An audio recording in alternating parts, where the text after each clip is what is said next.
မင်္ဂလာပါခင်ဗျာကျွန်တော်ရှေ့ဗီဒီယိုမှာတော့ကျွန်တော်ဒီ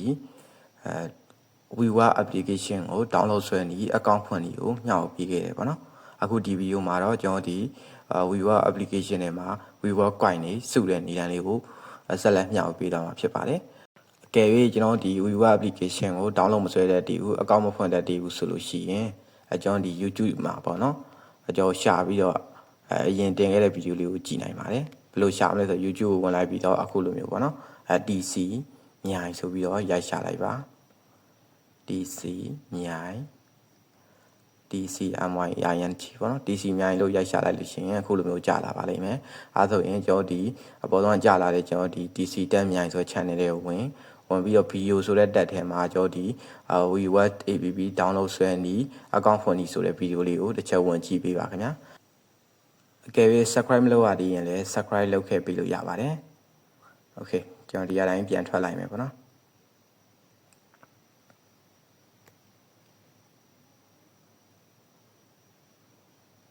okay အဲ့တော့ကျွန်တော်ဒီ WeWork application ထဲမှာကျွန်တော်ဒီcoin စုတာကိုဆက်ပြီးတော့ပြောပြပေးမယ်ပေါ့နော် okay အဲ့တော့ကျွန်တော်ဒီ WeWork application ထဲကိုဝင်လိုက်ပါမယ် okay ဝင်လိုက်မယ်ပေါ့နော်ဝင်လိုက်လို့ရှိရင်နည်းနည်းလေးတော့စောင့်ပေးရတယ်ကျွန်တော်ဒီ WeWork application ကကျွန်တော်ဒီ WordDesk တို့ WordCity တို့နဲ့လည်းတူတယ်ပေါ့နော်ဒီကောင်ကဘယ်လိုလဲဆိုတော့ကျွန်တော်ဒီနေ့စဉ်ပေါ့နော်နေ့စဉ်ကျွန်တော်ဒီတူခိုင်းနေကျွန်တော်ဒီstep လေးတွေပြည့်အောင်လုပ်ပေးရတယ်လုပ်ပေးပြီးတော့ကျွန်တော်ဒီ coin လေးတွေစုရတာပေါ့နော်ဒီကောင်ကကျွန်တော်ဒီပထမဆုံးဒီမနက်ပိုင်းလေးပေါ့မနက်ပိုင်းလေးကိုကျွန်တော်ပထမဆုံးတစ်ချက်ဝင်ပြီးတော့ကျန်တဲ့ချိန်တွေမှာ offline အနေနဲ့ထားပြီးတော့ဝင်ယူတဲ့ချိန်ကြမှာပဲ internet ဖွင့်နေဆိုလဲအဆင်ပြေတယ်ပေါ့နော်ဒီမှာဆိုလို့ရှိရင်ကျွန်တော်ဒီမှာကျွန်တော်ဘာတွေတွေ့ရလဲဆိုတော့ကျွန်တော်ဒီအဝိုင်းရှိမယ်ကျွန်တော်ဒီအောက်က menu တက်တွေရှိမယ်ပေါ့နော်ကျွန်တော်အဓိကကြည့်ရမှာဒီအဝိုင်းကြီးမှာကြည့်ရမှာဖြစ်ပါတယ်ဒီအဝိုင်းကြီးမှာဆိုလို့ရှိရင်အခုဒီမှာ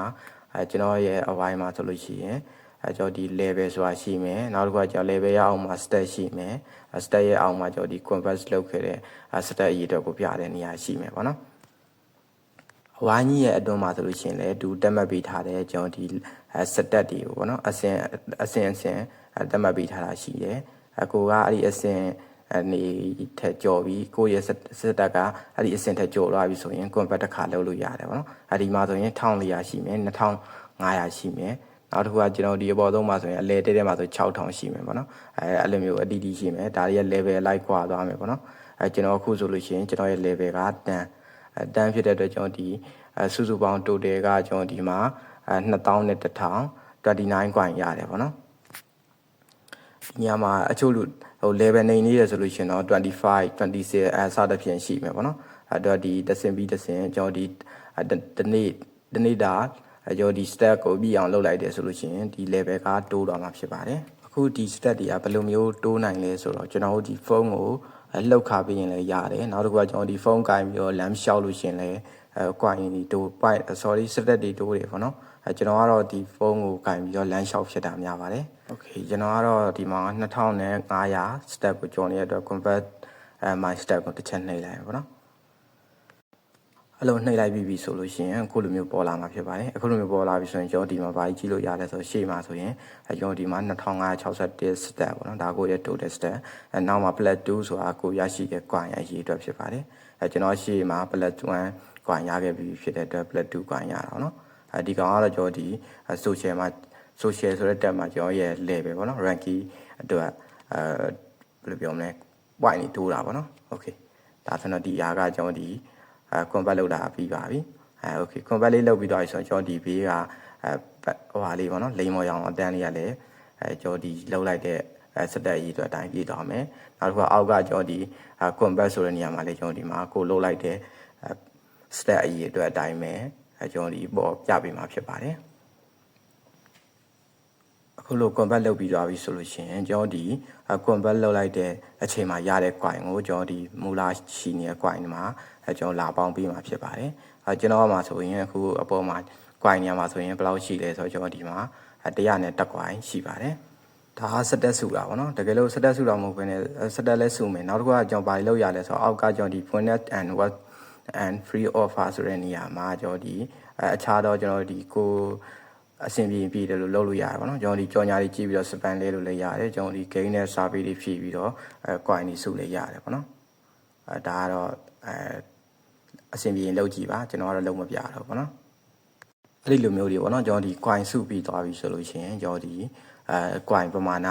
1000ပြည့်ပြီဆိုရင်ပတ်စံထုတ်လို့ရတယ်ပေါ့နော်အဲ့လိုထုတ်မယ်ဆိုလို့ရှိရင်ဘယ်နေရာကိုနှိပ်ရမလဲဆိုတော့ကျွန်တော်ဒီအပေါ်က coin နေရာဒါမှမဟုတ်လို့ရှိရင်အောက်က return ဆိုတဲ့ tag ကိုနှိပ်ပြီးတော့ဝင်လိုက်ရပါမယ်โอเคအဲ့လိုဝင်ပြီးပြီဆိုလို့ရှိရင်ကျွန်တော်ဒီ return tag ကိုရောက်တော့မယ်နော်return tag မှာဆိုရင်သူကဒီမှာကျွန်တော်ဒီ give and cash ဆိုတဲ့နေရာတွေမှာသူထုတ်လို့ရတဲ့ပမာဏတွေကိုပြထားတယ်ပေါ့နော်ဒီမှာဆိုရင်$5 900 coin ပေါ့နော်ထုတ်လို့ရတယ်လို့ပြထားတယ်ဒါပေမဲ့သူက premium မှာရမှာကျွန်တော်တို့ကရိုးရိုးနဲ့ထုတ်မှာဆိုလို့ရှိရင်ကျွန်တော်ဒီဘက်က$10ပေါ့နော်$10 1000 coin နဲ့မှာထုတ်လို့ရမှာဖြစ်ပါတယ်ဒီဘက်က$5ဆိုတာတော့ premium user တွေမှာအဆင်ပြေမှာပေါ့နော်โอเคဒီထုံနည်းကိုတော့ဒီငွေထုံနည်းကိုတော့ကျွန်တော်နောက်ဗီဒီယိုတွေကြာမှာပဲဆက်ပြီးတော့ပြောပြပေးတော့ပါမယ်โอเคနောက်တစ်ခုပြောရရှိတာကျွန်တော်ဒီအကွိုင်ရဲ့ဘေးကကျွန်တော်ဒီအပြာရောင်list icon လေးနဲ့ကျွန်တော်ဒီ90ဆိုတဲ့နေရာလေးပေါ့နော်အဲ့နေရာလေးကိုနှိပ်လိုက်ရင်ရောက်တဲ့နေရာလေးကိုပြောပြပါမယ်ဒီကောင်ကတော့ကျွန်တော်ဒီ leader vote ပေါ့နော်ကျွန်တော်ဒီ ranking ကိုကျွန်တော်ဒီပြပေးထားတာကိုအဆင့်ကဘယ်လောက်ရှိလဲဆိုတော့ပြပေးတဲ့နေရာဖြစ်ပါတယ်ဒီနေရာမှာလည်းသူအဆင့်အလိုက်ကျွန်တော်ဒီ format တွေရတာရှိရပေါ့နော်ဟိုတစ်ပတ်ကိုကိုယ့်ရဲ့အဆင့်ပေါ်မှာမူတည်ပြီးတော့format ခံစား권တွေရှိပါတယ်โอเคဒါကိုတော့ကျွန်တော်အသေးစိတ်တော့ကျွန်တော်ပြောမပြတော့ဘူးเนาะโอเคအဲ့လောက်ပဲပြောပြပါမယ်ဒီအတိုင်းကျွန်တော်ပြန်ထွက်လိုက်တော့မယ်ပေါ့နော်โอเคအဲ့ဒီလိုထွက်မယ်ဆိုကျွန်တော်ဒီ activity tab ကိုနှိပ်လိုက်ရင်ခုလိုမူလဆက်ခွင့်ကိုပြန်လည်ရောက်ရှိတော့မှာဖြစ်ပါတယ်အခုလောက်ဆိုလို့ရှိရင်ကျွန်တော်ဒီဗီဒီယိုကြည့်နေတဲ့သူတွေအနေနဲ့ကျွန်တော်ဒီ V1 application ထဲမှာကျွန်တော်ဒီ coin တွေကိုစုတက်ကြလိမ့်မယ်လို့မျှော်လင့်မိပါတယ်ဟုတ်တကယ်လို့ဘောနော်ကျွန်တော်ဒီလောက်ကြည့်လို့အဆင်မပြေရလို့ဘာလို့ရှိရဆိုလို့ရှိရင်ကျွန်တော်ရဲ့ Telegram chat box မှာလာပြီးတော့ဆွေးနွေးနိုင်ပါတယ်โอเคအားလုံးပဲအဆင်ပြေကြပါစေ